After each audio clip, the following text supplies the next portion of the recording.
Deuxième entretien vidéo de Mauvaises Nouvelles. Le premier était consacré à Max Montgomery pour la sortie de son livre.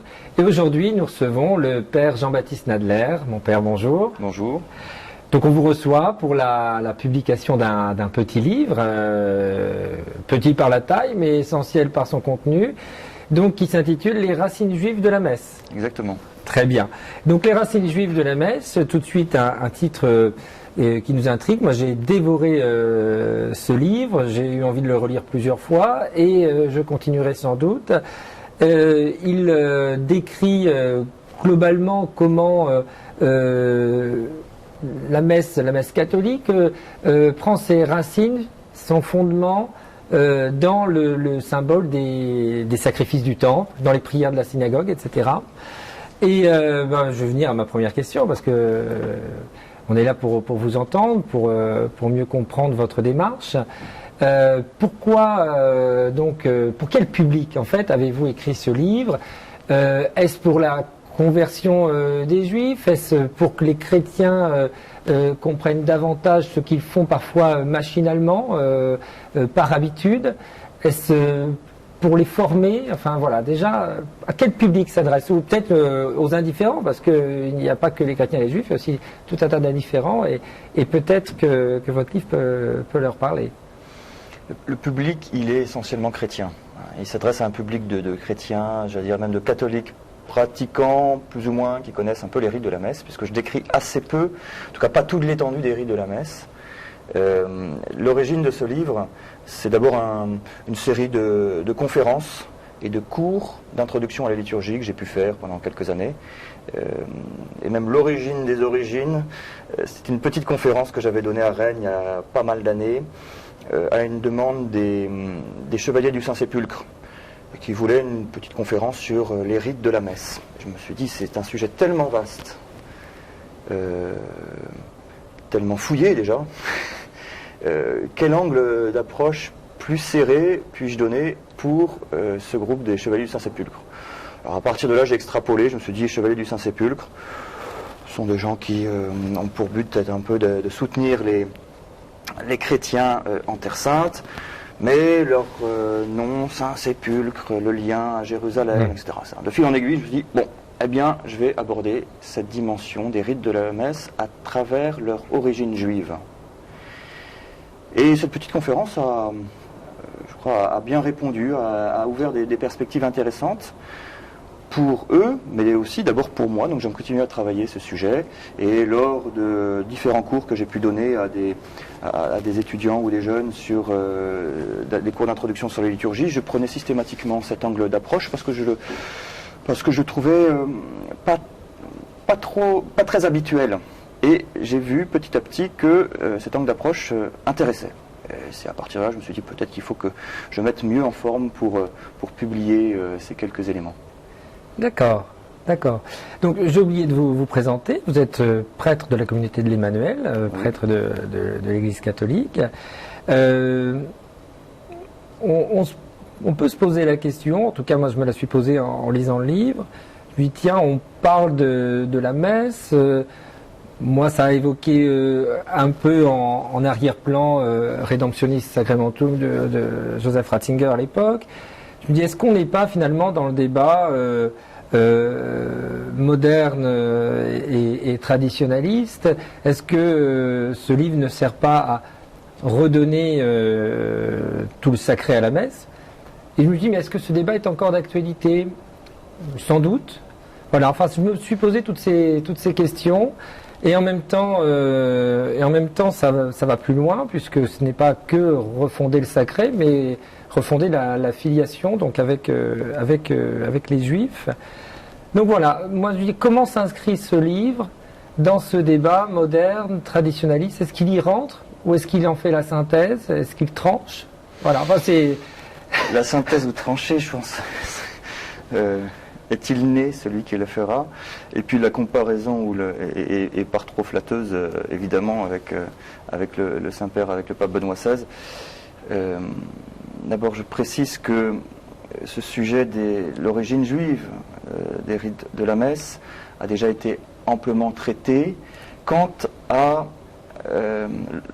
aux paroles Le livre, peut-être pas indépassable, mais en tout cas fondamental sur ce sujet, c'est le livre du père Louis Bouillet, Eucharistie, qui montre profondément que toutes les paroles de la messe s'ancrent dans les mots de la prière juive, dans les bénédictions, les barakot, les barakas. Et il le montre très clairement, notamment pour toute la liturgie de l'Eucharistie, pour les paroles elles-mêmes. Donc j'allais évidemment pas réécrire Louis Bouillet, j'en suis strictement incapable, et puis il l'a fait lui-même bien mieux. Je creuse, alors spécifiquement les rites eux-mêmes, c'est-à-dire les gestes, oui, les vêtements, l'architecture, le mobilier. Donc ces éléments assez matériels finalement, qui composent, qui sont visibles, qui sont immédiatement visibles pour quelqu'un qui participe à la messe, depuis donc l'architecture d'une église, son mobilier, l'autel, les cierges, la croix, j'étais très etc. impressionné par les détails que vous avez donnés.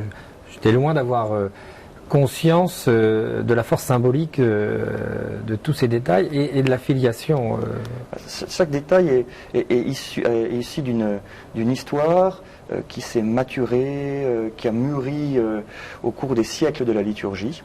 Et alors c'est là où je reviens à votre question sur l'éternel débat tradit moderne, Oui. appliqué à la liturgie. Très souvent, je me suis aperçu que ce débat est fécond, il est très intéressant, mais il faut creuser.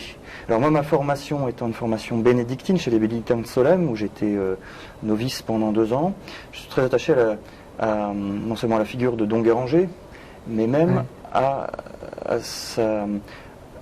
à son processus de formation liturgique. C'est lui qui a initié le grand mouvement liturgique, dont les livres de Benoît XVI et du cardinal Ratzinger sont l'expression actuelle de ce mouvement liturgique, dont le Concile Vatican II, Sacrosanctum Concilium, est une expression magistérielle majeure de ce grand mouvement liturgique, mais c'est initié par Don Guéranger. Et Don Guéranger, son intuition, c'est de dire que la liturgie n'est pas un à côté de la vie chrétienne, ou de la formation chrétienne, de la formation spirituelle, de la formation, j'allais dire, intérieure.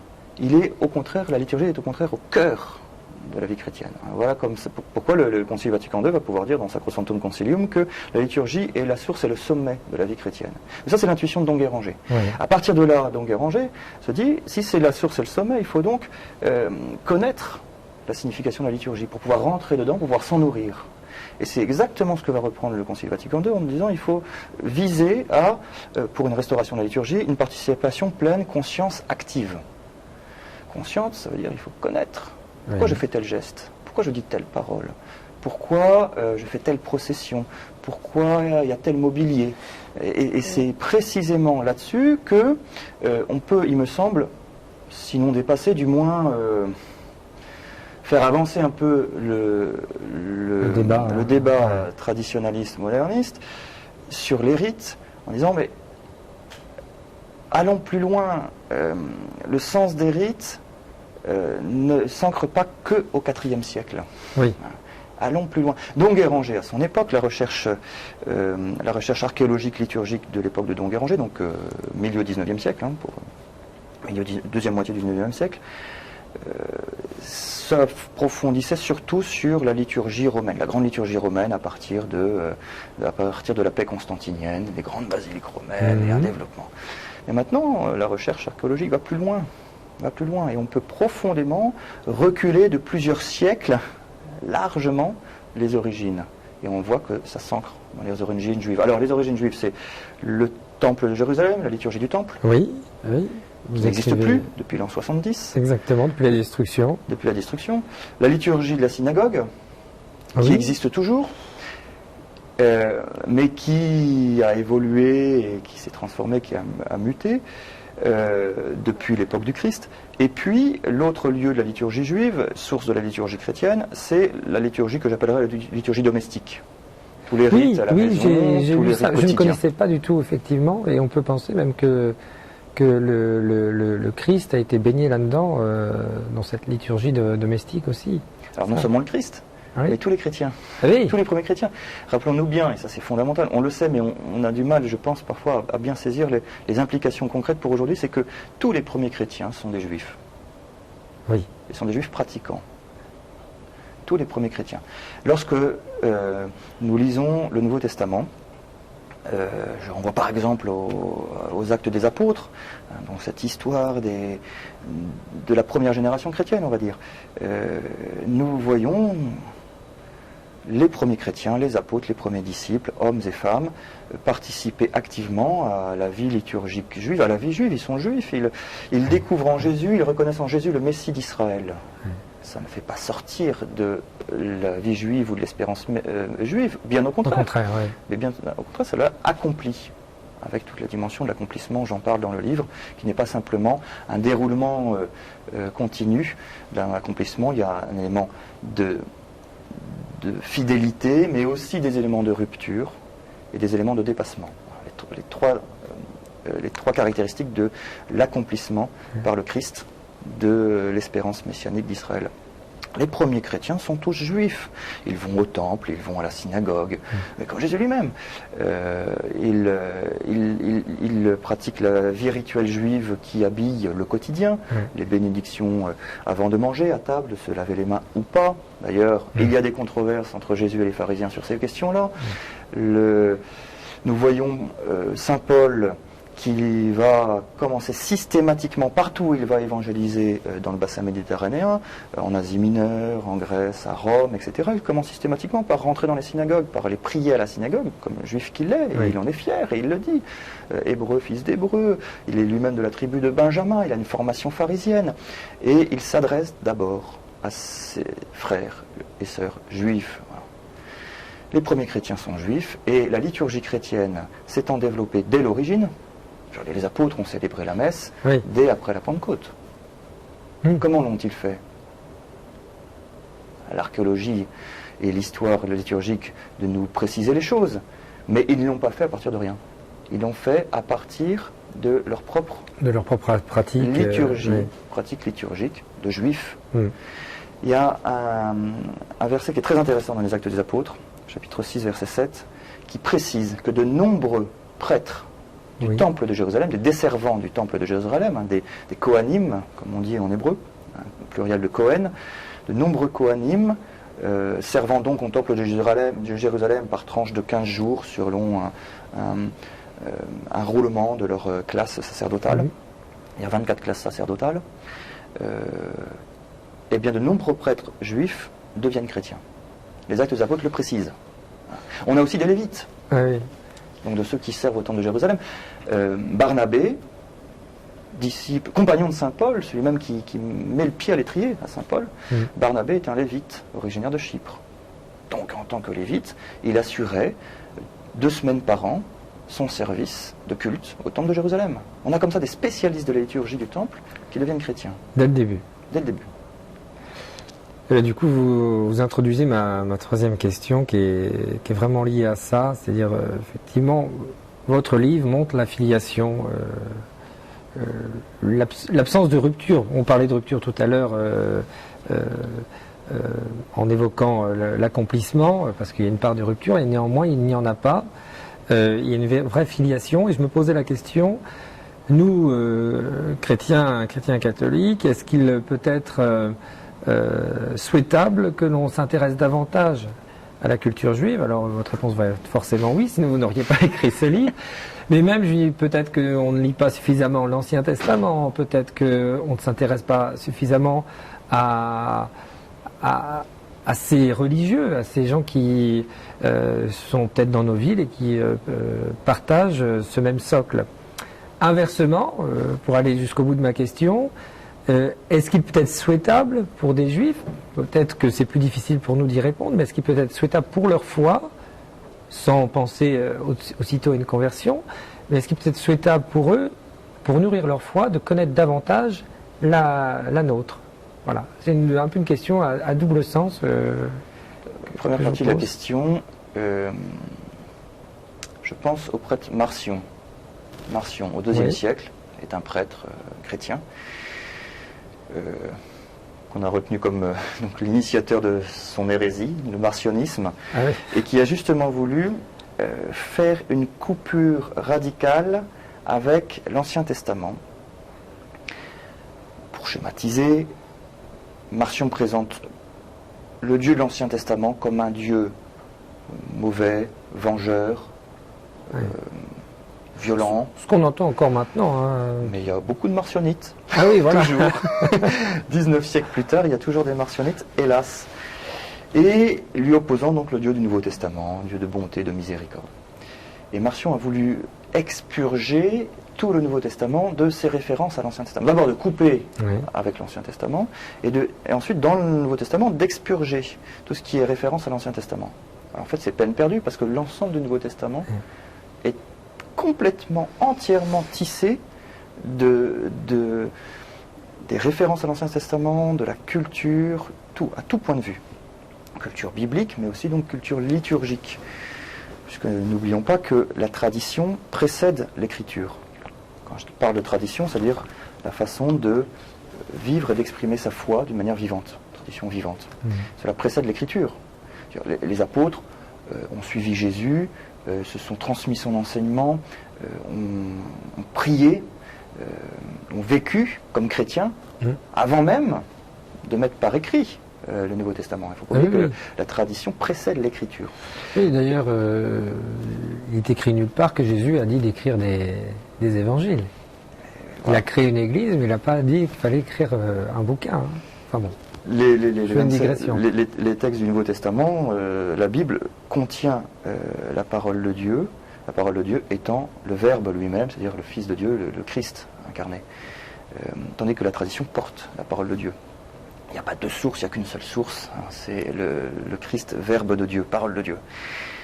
Donc, l'hérésie de Marcion, qui veut couper finalement la foi chrétienne biblique, on va dire, de ses racines juives bibliques, est une véritable hérésie. Mais je crois que on est toujours un peu tenté par ce marcionisme, y compris au niveau liturgique. Alors, pas d'un marcionisme volontaire et défini comme tel, mais d'un oubli, en fait, de nos racines juives liturgiques. Et ce livre veut y répondre, en fait, un petit peu à sa petite mesure de cet oubli. Et donc, pour un chrétien, il est, j'allais dire, essentiel. Et c'est plus que cela. On ne peut rien comprendre au Nouveau Testament si on le coupe de l'Ancien Testament. On ne peut donc rien comprendre à la foi chrétienne si on la coupe ou si on ignore son enracinement dans la foi juive. On ne peut, je pense, pas comprendre grand-chose à la liturgie chrétienne si on ne plonge pas dans ses origines juives. Un exemple parmi tant d'autres, lorsque, avant de communier au cours de la messe, le prêtre montre le corps du Christ, l'hostie rompue à laquelle on va communier, et il dit « Voici l'agneau de Dieu qui enlève le péché du monde Oui. ». Presque les mêmes paroles que Saint Jean-Baptiste, Oui. qui voit passer le Christ, qui voit passer Jésus et qui montre à ses disciples « Voici l'agneau de Dieu ». Entre parenthèses, Saint Jean-Baptiste qui est fils de son père Zacharie, et donc prêtre de l'Ancien Testament, prêtre du temple. Zacharie est prêtre, on le voit, c'est un peu comme ça que s'ouvre l'évangile selon Saint Luc, on voit Zacharie qui est dans le temple et qui fait son office de prêtre. Et Jean-Baptiste est donc prêtre puisque le sacerdoce de l'Ancien Testament est héréditaire. D'accord. Donc celui qui a formé les premiers disciples de Jésus, les deux premiers disciples de Jésus, Jean-Baptiste, est un prêtre. Donc il montre l'agneau de Dieu. Mais comment comprendre cette phrase de la messe, « Voici l'agneau de Dieu qui enlève le péché du monde », si je n'ai pas en tête, et surtout dans le cœur, la densité de cette expression, la densité juive. Vous êtes Jean-Baptiste à ce moment-là. Complètement. En plus, le prêtre est un Jean-Baptiste à ce moment-là. Et ça tombe bien. Et ça tombe bien pour moi. Mais cette expression, l'agneau de Dieu, est une expression qui s'ancre évidemment dans l'agneau pascal, la sortie d'Égypte, qui est fondateur en fait de la foi juive, mais aussi l'agneau du temple. Chaque jour dans le temple, il y avait un agneau offert en sacrifice le matin, un agneau offert en sacrifice le soir, etc. Donc, cette expression agneau de Dieu est incompréhensible si on n'a pas en arrière-fond l'origine liturgique juive de cela. Mais des exemples, ils sont partout. Toute la messe est tissée comme ça. Donc pas de martionnisme liturgique, s'il vous plaît. Et puis pour la deuxième partie de la question, vis-à-vis de nos frères juifs, bien je ne voudrais pas répondre à leur place. Cela dit,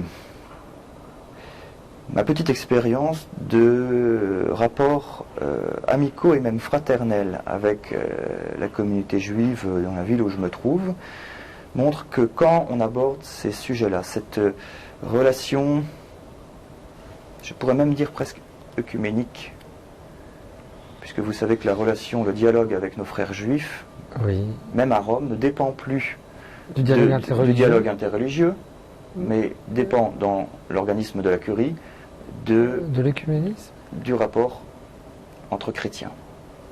Non pas pour, attention, soyons respectueux, non pas pour dire que nous, catholiques, pensons que les juifs sont des chrétiens qui s'ignorent et que... Non. Mais inversement, c'est-à-dire que c'est que l'Église catholique a bien perçu par là que le dialogue avec les juifs n'est pas quelque chose qui lui est extrinsèque. On est religieusement sémites nous-mêmes. Puis on se dit nous sommes religieusement des sémites. Le pape Saint Pape Jean-Paul II parlait de nos frères aînés dans la foi. Le pape Benoît XVI va même utiliser l'expression nos pères dans la foi. Ces expressions sont très fortes, en plus des gestes qu'ils ont posés et des autres expressions qu'ils ont utilisées.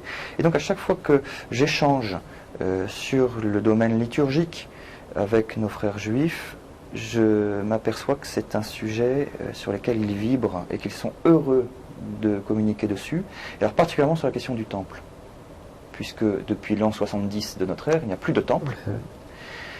Et comme le temple est resté pendant des siècles le cœur de la vie liturgique juive, non pas que les juifs se rendaient au temple tous les jours, ceux qui étaient à Jérusalem, oui, mais ceux qui étaient en diaspora, non.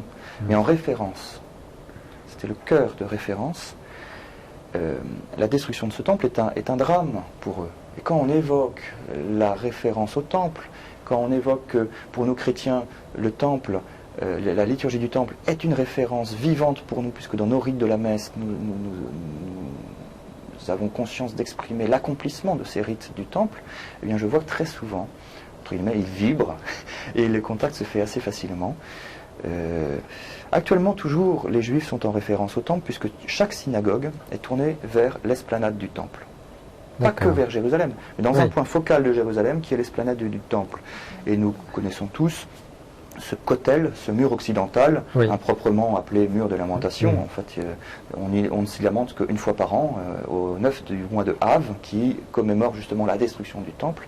D'ailleurs, une fois, je me trouvais à Jérusalem, précisément à ce mur, à cette date-là. C'est très impressionnant. Il y a de véritables lamentations. Les frères juifs pleurent sur la destruction du temple. Mais tous les autres jours de l'année, ils se réjouissent de pouvoir prier au plus près de ce lieu, au plus proche, au bas de là où se trouvait justement le Debir, le Saint des Saints du temple de Jérusalem, où se trouvait la Shekinah, la présence de Dieu. Et pour les Juifs croyants, la Shekinah est toujours présente là. Ah oui, et donc, ils prient tournés vers le temple. Bien sûr. D'accord. Alors justement,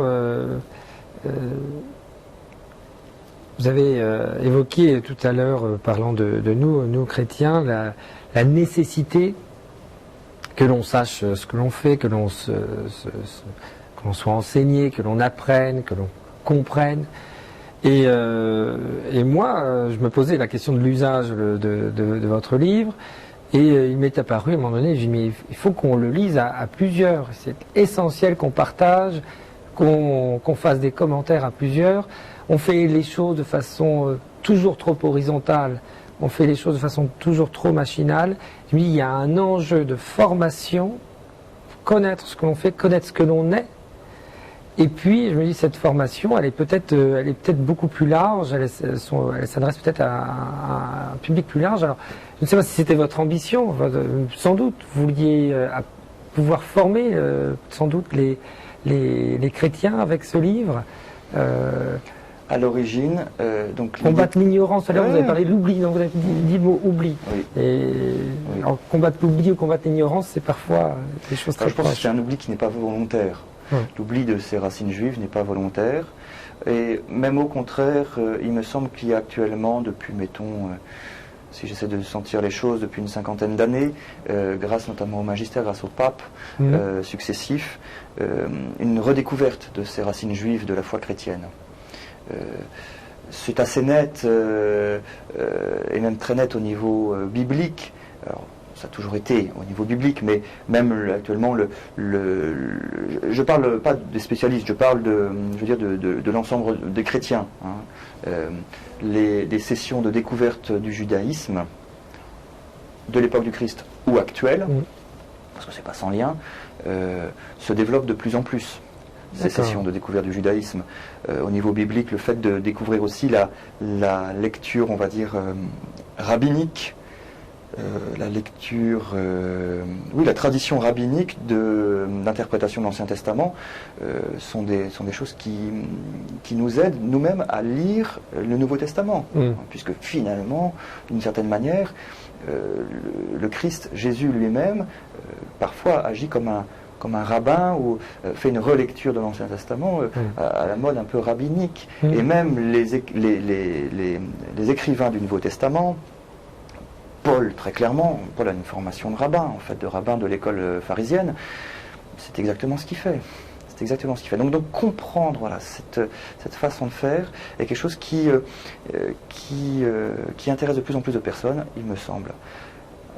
Je voudrais pouvoir y participer donc par ce petit livre qui est facile, qui n'est pas compliqué à lire. Encore une fois, je le disais au début, c'est que l'origine de ce livre, c'est des cours de vulgarisation que je vais donner. Et donc c'est un livre tout à fait accessible. Alors, si certains veulent le travailler à plusieurs, le lire à plusieurs, au contraire, j'avoue personnellement, le fait de faire mes recherches sur ce sujet, moi, comme prêtre, m'aide profondément à mieux célébrer la messe.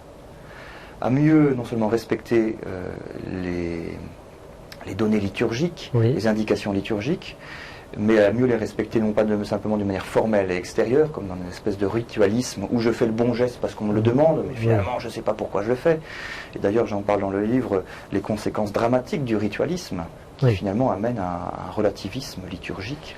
Mais justement en comprenant mieux, en comprenant la densité de signification du moindre geste, un exemple parmi tant d'autres encore, c'est le lavement des mains.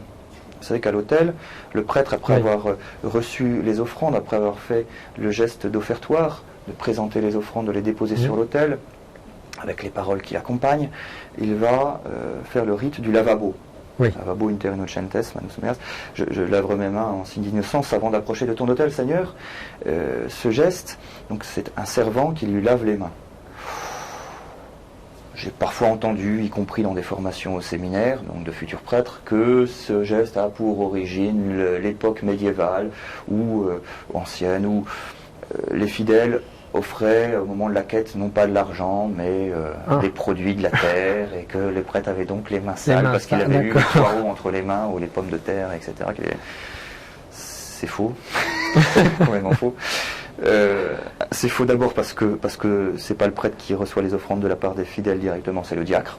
Et ensuite parce que le diacre est le ministre du seuil entre le sanctuaire et la nef. Donc il reçoit les offrandes puis il va les déposer dans les mains du prêtre, comme il est spécifié d'ailleurs dans le livre de l'Exode que Moïse ou plus tard les Lévites prennent les offrandes du peuple d'Israël et viennent les déposer dans les mains du prêtre et d'Aaron pour qu'il fasse le geste de l'offrande. Le diacre tient un peu le rôle du lévite, si vous voulez. Le prêtre, un peu le rôle du prêtre du temple. Et l'évêque, un peu le rôle du grand prêtre. D'ailleurs, les rites d'ordination des diacres, prêtres et évêques, actuellement dans l'Église, dans la préface d'ordination, font référence à ces trois ordres des lévites, du prêtre et du grand prêtre du temple. D'accord. Actuellement. Donc ce rite du lavabo, en fait, c'est tout à fait un rite juif qui est toujours actuel, avant de manger, il y a ce rite de se laver les mains jusqu'au poignet, si je me souviens bien, la gauche d'abord, puis la droite, je crois, avec un bol à bord rond. Et lorsque la personne qui va présider le repas est une personne d'importance, de très grande importance, ce n'est pas lui-même qui se lave les mains, mais c'est un autre qui lui lave les mains. D'accord. Donc, le Seigneur Jésus, lorsqu'il institue l'Eucharistie, le sacrement de l'Eucharistie, dans un repas de contexte pascal, un repas de Pessah, peut-être, vraisemblablement, enfin ça dépend. Je ne rentre pas dans ce détail, j'y rentre dans la question du livre, est-ce véritablement un repas pascal? Bon. En tout cas, c'est un contexte pascal. Eh bien, le Christ préside ce repas. Comme c'est un hôte d'importance, qui n'est pas chez lui, puisqu'il a, rappelez-vous, il a demandé aux disciples d'aller préparer le repas dans une des maisons de Jérusalem, où quelqu'un a ouvert sa maison pour accueillir le Christ et ses disciples et ses apôtres. Et donc c'est un autre qui lui lave les mains. Donc au moment, peut-être Pierre, peut-être Jean, peut-être Judas. Et au moment de la messe, ce rite du lavabo, le prêtre, au moment de la messe, c'est le Christ qui célèbre la messe. Donc c'est un autre, c'est un servant qui vient lui laver les mains avant qu'il préside. Alors non plus simplement un repas, mais ce sacrement de l'Eucharistie, dont on a gardé quand même une petite trace de contexte de repas. Même si tout le reste vient rappeler aussi le contexte sacrificiel du temple, puisqu'on a bien non pas une table à manger, mais un autel. Oui. Alors, mon père, je comprends bien qu'il faut qu'on combatte l'oubli. Moi, ce livre m'a convaincu de cette nécessité. Votre livre combat l'horizontalité, et ça, j'en suis ravi. Il met en filiation, il met en cohérence. Tout ça vient de loin, et il est inutile de réinventer, mais il est urgent de comprendre. Je vous remercie beaucoup de cet entretien, mon père, accordé à Mauvaise Nouvelle. J'espère que le titre ne vous choque pas, parce qu'il est tout à fait dans le sens de la verticalité aussi. Merci Jean-Baptiste Nadler, donc prêtre de l'Emmanuel. Merci Rodolphe, merci Mauvaise Nouvelle de m'avoir bien voulu m'accorder cet entretien, et puis de pouvoir présenter ce livre qui, encore une fois, est un livre tout simple, on va dire modeste. C'est pas un livre de spécialiste. Je ne suis pas spécialiste, et il ne s'adresse pas à des spécialistes. Il y a peut-être des erreurs dans ce livre. Si des spécialistes en découvrent, eh bien je les prie de bien vouloir les souligner, les corriger, les amender, et merci beaucoup. Merci.